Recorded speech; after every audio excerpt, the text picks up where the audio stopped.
Good afternoon, Coach Pat Freeman from the Buffalo Criterion. How you doing today? How you doing, bud? I wanted to ask you about Josh has really done a good job of taking care of the football and not giving the opponent other opportunities with interceptions. How important has that been during the course of the season when the offense has taken a little bit of time to get going in these games? Yeah, I think anytime you turn the ball over in the NFL, you put yourself at a disadvantage, right? And um, even when there's lulls of on offense or hey, when we might not be, clicking all the way, as long as we're not, as long as those drives are ending in a punt, good things. We have an opportunity to flip the field, us be able to regroup and not feel like, oh man, we got stopped because we turned the ball over, whether it was a fumble or an interception. And so, not playing scared, not playing conservative, but understand the importance of if we can just protect the football for 60 minutes, good things usually happen. And pleased with how they've done it so far. And we got to continue that, right? Because every week the teams that we're going against is probably like, hey, this is going to be the week, right? And so it's got to be important to us. My last question to you, Coach. How important also has it been to have the availability of the five guys up front? Availability in NFL is big. How big has that been for you so far this season? Yeah, no, it's huge, right? There's the continuity with those guys understanding each other and the communication skills and understanding how they approach blocks and all things that people, it's natural inclination is you just plug and play and it's always next man up. Don't get me wrong with that, but just everybody plays a little different and just combination blocks and pass sets and understanding when you're getting help and when it's the same guys communicating and doing it, it helps. It's obviously beneficial and I feel really good about the five that we have, when they're out there and doing a good job. And, it's, a knock on wood, I know how the NFL is, but, as long as they're out there, we have a good opportunity to be able to move the ball. All right. Thank you, Coach. I appreciate you. Hey, Joe, the offense ranks top five in scoring in the second and third quarters this year. Sean said, a lot of times it comes down to execution, but are there details within that, the execution of those plays that have stood out to you in the middle part of the game? No, I think usually it helps if we can get a first down. That was a little different yesterday, especially early, but I think it's a combination of a lot of things. Obviously we want to be able to start fast and, you'd love to be able to get points on the board to start. And, I think it's a credit to our guys for, when things aren't going well, of not panicking and understanding that, hey, adjustments are going to be made. We're going to be able to figure it out or, that they believe in one another, that we're going to be all right. And so, whether it's the second quarter, the third quarter, it was an opportunity like yesterday, we got in the locker room and there was no panic.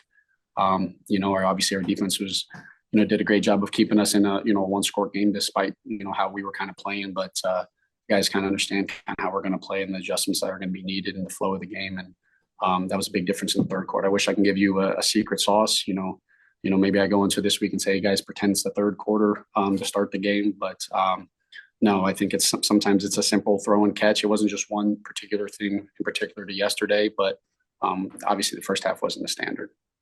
Then all three running backs that were active for the game scored yesterday for the first time this season. All of them reached the end zone. What did you like just about the interchangeability of all three guys out there? Yeah, no, and that was kind of the vision from the beginning, right? Being in Sean put together that room, that we felt like we had three backs that can do a little bit of everything and aren't going to just when they're on the field, people know exactly what they're going to do. And so, we had an opportunity last week to see the guys step up in Jimbo being out and those guys coming in and understanding their roles and how they can help our football team and whether it's through the run, in protection and then Ty making the play in the red zone on the pass. It's just three guys that just, we trust that they can do a little bit of everything and it makes our life a lot easier. I'm sure it makes it a little harder going against when they don't know exactly what you're going to get when people are on the field. Thanks, Joe. Coach Brady, Mookie Arkins, Wellfo Sports Cincinnati. Good win yesterday, Coach. Thank you. Appreciate you. Coach, Keon Coleman's production is something everyone has been waiting for Coleman to have. How can you build off Coleman's career day?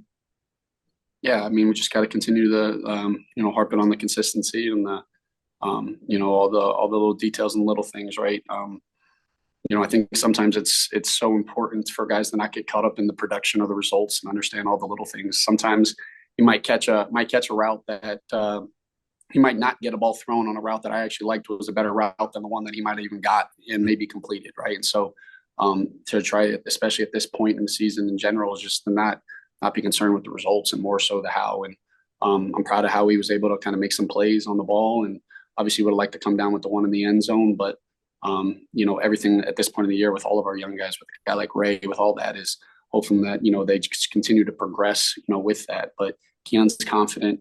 He can be coached hard. And I like how he's, approaching it. Absolutely, Coach. And man, you got a tough one this week heading out to the Northwest to face the Seahawks. What stands out the most about this defense when you take a good look at them?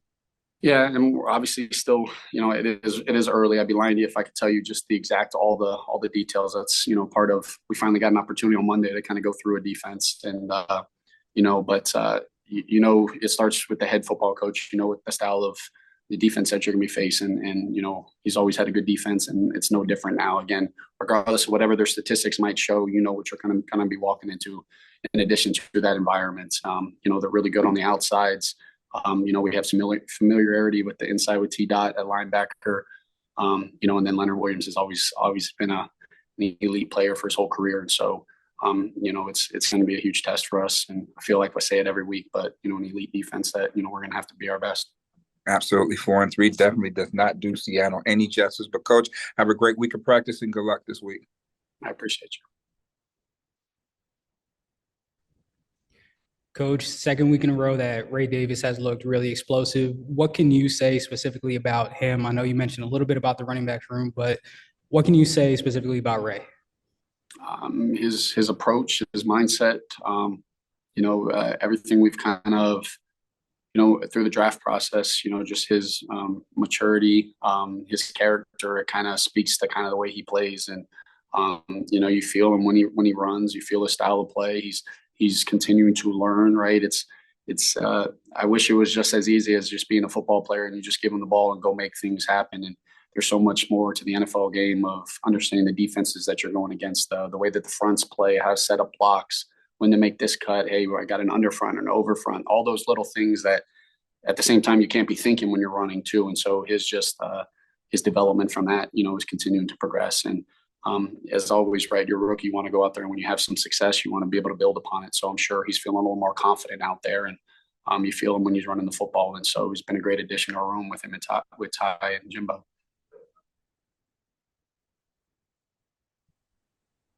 Hey, Joe. Was just wondering, what did you learn about Amari this last week? Last time we talked to you, you were just getting to kind of find out the news and everything. So what was it like actually getting to know him and seeing him up close, both from like the practice standpoint too? Yeah, I mean, he's a pro's pro.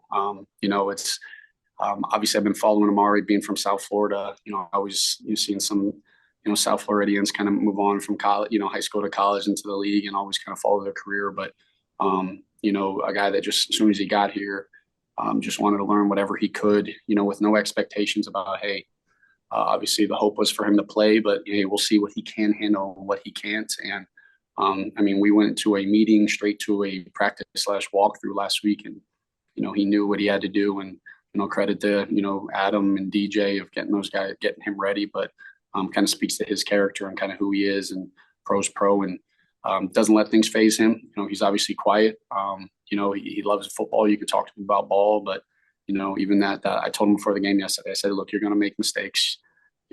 Bad stuff might happen. It's the reality of it. But I'm going to keep going to you. You're going to kind of grow in this offense. Like, don't worry, you don't have to be perfect tomorrow, right? Trust the other guys around you that will figure it out. And, I thought he did a good job responding. Obviously that first catch he's going to want back, but did a good job not letting that kind of breed mistakes. And again, it speaks to kind of who he is, and Josh having the trust, and made some huge plays in the second half. And obviously you can see the impact he kind of has on offense. Why was that so important for you to have that conversation with him about, hey, mistakes might happen, but I'm going to keep going back to you? I think sometimes, you don't know how it is across the NFL, and it might be like that across the NFL, but I want our guys to, guys that have been here, to understand that they don't have to be perfect, and that, if that the stress to feel like you have to, sometimes mistakes happen, and trust that, hey, things are going to happen, and let's move on to the next play. And and that we got 10 other guys in the huddle that are going to do everything they can for you to try to make you right. And let's not let it kind of soak in. And so I just try to when you go into a new game, right, it's one thing, especially a guy that he's been playing for, a decade, but, you feel like you can answer all the questions when, you're asked, hey, what do you have on this? What do you have on this? Then things go full speed, right? And so, that's hard. Like, I think people think that's easy to just go into a system. But, for him to go in there, I didn't want him worrying about, oh man, what if I make a mistake? Like, we're going to be all right. And, I was and the way he kind of played, there wasn't really mistakes. And so it kind of shows who he is. And then you mentioned DJ. Sean had mentioned him after the game as well. You've got such a strong relationship with him, obviously. Just what makes him kind of a good coach to help bring someone like Amari along in such a quick week? What does he do to make that happen? I mean, DJ's a stud. Fortunately, I've been with DJ for a lot of the spots. So DJ has a great understanding of our offense, but also he can give Amari a little bit of feedback in terms of understanding how I'm thinking. And I know that sounds like that's not big, but hey, like, Joe's thinking this is the reason we're in this split. This is when he's wanting to attack this. DJ's an elite coach and a great communicator. And so, it makes you really tough when you bring a new guy in to try to get him up to speed with a playbook. It's like, you can't really teach a playbook. You got to kind of teach plays and game plan and where to start. And, DJ, spent a lot of time, before and after kind of getting Amari ready. And, obviously you scored a touchdown, and it's kind of yesterday kind of shows makes it all worth it. But that kind of speaks to who DJ is. Awesome. Thanks. Hey, Joe. One more quick on Amari. He played 19 snaps in this game on a really quick turnaround. What did you see from him in terms of the actual day-to-day digesting the playbook, and how much more prepared or comfortable do you feel like he'll be next week with a whole nother week to kind of dive into it? Yeah, I mean, nothing seemed too big for him, right? But it's to say he's going to play more than 19 snaps this week. It's still too early to be able to tell. Obviously he's impactful. Definitely can't be when he's in the game that the ball's going to him. I know that, and so we got to be able to make, find ways to interject him in the run game, find ways to just get him, moving around different personnel groupings, and that all is going to come. But a lot of it is all about, hey, what he can handle, which we obviously showed that he can do a lot. The more that we put on his plate, but it's more of, again, just kind of learning the game plans right now as opposed to trying to learn an offense for sure. And I popped in a little late, so sorry if you were asked this already, but Sean talked a little bit about it before, the slow starts. Has there been anything that you've kind of diagnosed over the course of the first 7 games when things haven't gone well early? What's kind of been the problem? Yeah, no, I mean, we've looked at it, right? You can look at some games you go down, you score, on the first drive. Some games we didn't score until the second drive, and so it's the worst feeling is going to 3 and out in the first drive. And I think a lot of times, whether we get the ball or whether we don't, I'd love for us to be able to set the tone for the game. And you get 5 yards on first down, get 4 yards on second down, or 3, whatever it ended up being on that. You love for us to be able to execute and just be able to sustain drives and be able to stay on the field. And we didn't do that. Something that we were able to set the tone against the Jets game. You see the Miami game, the Jacksonville game. You can kind of see the difference in some of those games. And so,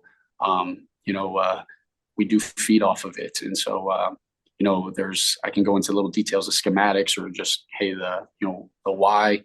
It's never one particular thing, but, we obviously, we don't want to wait until second half to get going. And there's been some games that, it's taken us to that, and it can't happen that. It's never easy to score 27 points and do those things in a full game. So for us to do that in the second half kind of speaks to the character of the locker room, but we don't need to make it that hard. That's for sure. Can't make it that hard. You can't make a living in the NFL doing that. Thanks, Joe. Hey, Joe, how are you seeing this offense come together through 7 weeks, both with your play call and the guys on the field executing that?